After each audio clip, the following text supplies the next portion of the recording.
Let us look at the Insert tab. The Insert tab has a lot of different things in it.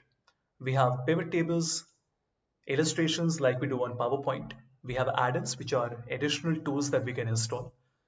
We have charts, we have sparklines, filters, links, comments, and so on and so forth. Let's do it one by one. I'm working on the same data set, which is the Superstore data. Press Control A for Apple to select the data and click on Pivot Table. A pivot table basically allows you to summarize the data. Click on OK, and it will create a pivot table for you. Again, I'm not covering this in detail because I have a separate course on pivot table where I cover all of these topics, but this is just a quick run through.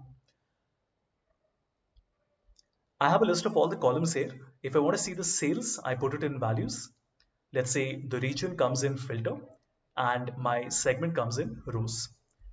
As you can see, it shows us the three segments and the breakup. I can also select any region that I want like this. To make this filter visual, you click on Insert Slicer, and that will show you your regions like this. And I'm sure all of you will agree that now we can remove the original region because we can just select the regions like this. Very smart way of working. If you want to do simple calculations, you can right click and say show values as, let's say, percentage of column total, and this will show you the same numbers as a percentage of the total of the entire organization, which is the grand total. I can also put additional elements. For example, if I put category in columns, then it makes a table like this where I have both the rows and columns. You can even make a chart. So go to pivot table and select pivot chart. I'll just select the recommended one and we can get a chart like this. Now obviously the chart is connected to the slicer, and as you can see, we get a beautiful dashboard like this just in a couple of minutes. Like I said, Pivot has much more to offer. I will not be covering all of that now because there is a separate course for it. If you are interested, then you can look at that course. Let's look at the other options we have. We have the option to insert illustrations, which is simple enough. Pictures will insert pictures or stock images or online pictures. I can insert different types of shapes in Excel, just like PowerPoint. There are icons available which look like this. So there are hundreds of these available. And then I have 3D models. So let me select a stock 3D model. I'm just selecting one at random. So don't be curious as to why I've selected this one, just purely at random.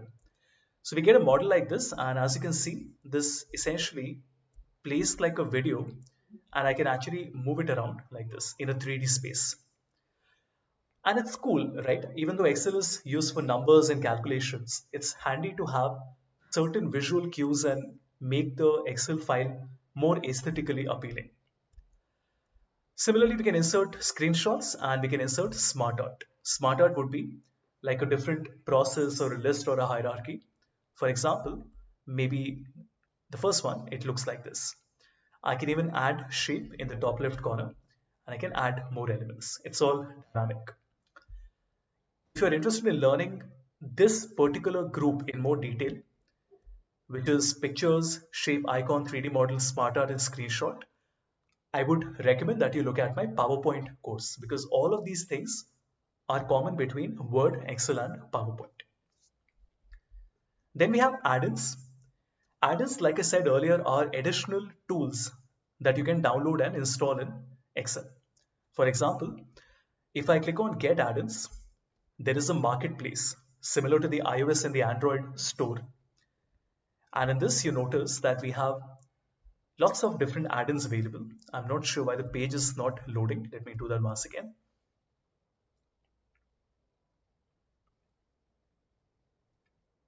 Excellent. As you can see, there are different add-ins available like this.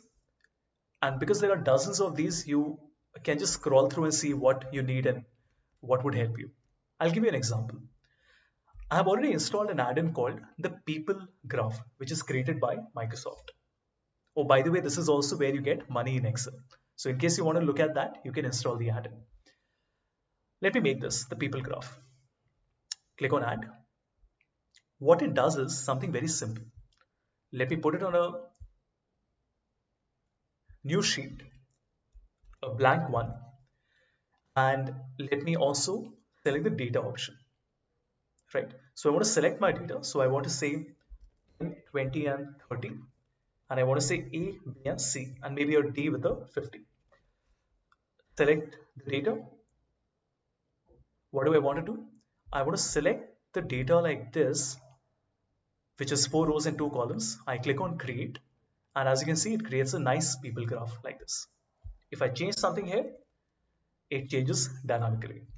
A lot of different features. You can go to type, theme, and shape and experiment with different types of things that are available. Right? Very cool. Similarly, you have different add-ins available. Um, I would recommend that you spend some time and see what all is there. Primarily, add-in is nothing. It's just additional capabilities that you can add onto Excel. Let's come to charts. Again, everyone, I will not be covering charts in a lot of detail because I have an entire course covering charts. But let's just look at how you create a basic chart on Excel.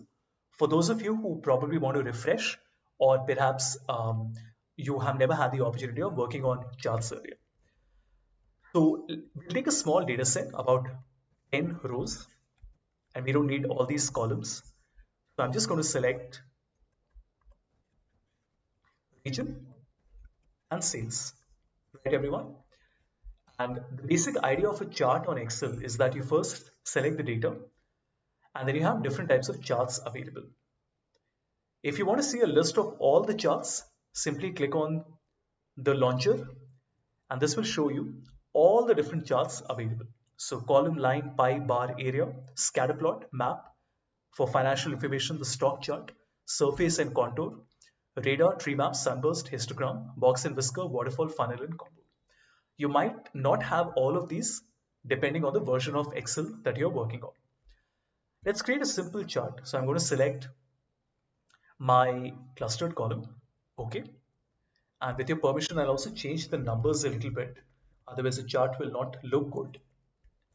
Yeah, that's much better. In charts, you can make a lot of modifications. For example, you can click on the plus sign, and that will allow you to change different things, like maybe the axis title like this. Maybe you want to add data labels like this. So this is one way of formatting the chart. The other way is to right click and select format chart area. And then in this pane on the right side, you notice that I have control over every single element in my chart like this. Let's take a small example.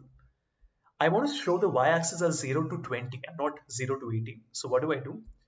I will select the y-axis, go to the last option, which is axis options, and I'll change the maximum to 20. Just a small example, there are hundreds of small options available in charts, and you will really have to spend a lot of time exploring each one of them. Do remember, in my Excel charts course, I cover a lot of these basic and advanced charts. You can also go to chart design at the top, and in chart element, you can add different chart elements from here. So 3 different ways to do this. Either select the plus sign, select the pane on the right side, or click on the chart element from the top. Wonderful. Similar to charts, you also have something called sparklines in 3D maps, something I've covered in the Excel charts course. Slicer and timeline is exactly what we did in the pivot table. This is covered in the Excel pivot table course. Let's look at the hyperlink, right? As you can see, I can write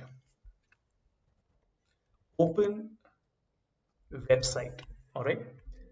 So I quickly want to come to my website. I'll copy the URL from here. And I want that if a user clicks on this, it should redirect that person to the website. How do we do this? Either right click, select link and insert a link, or you can even select link from the insert tab. And if you notice, this is the recent item that I copied to my clipboard. That's it, select it, and now you notice when I click, it will automatically take me to the website on my default browser. You can even link to different areas in the Excel sheet. So maybe on a different sheet or on a different workbook. We can ignore symbols and text for now, not something you'll be using very regularly. In symbols, I think what might be important for those of you who need to work on mathematical and statistical equations is the ability to select different theorems and functions and calculations like this. You can even select inc equation that will allow you to literally draw something and it will get converted into an actual equation. For example, if I roughly draw this, it becomes a sigma. Very cool, right? If I put in like this, it becomes an infinity. Let me clear that. Let me do it once again. So this is my sigma. And here I want to say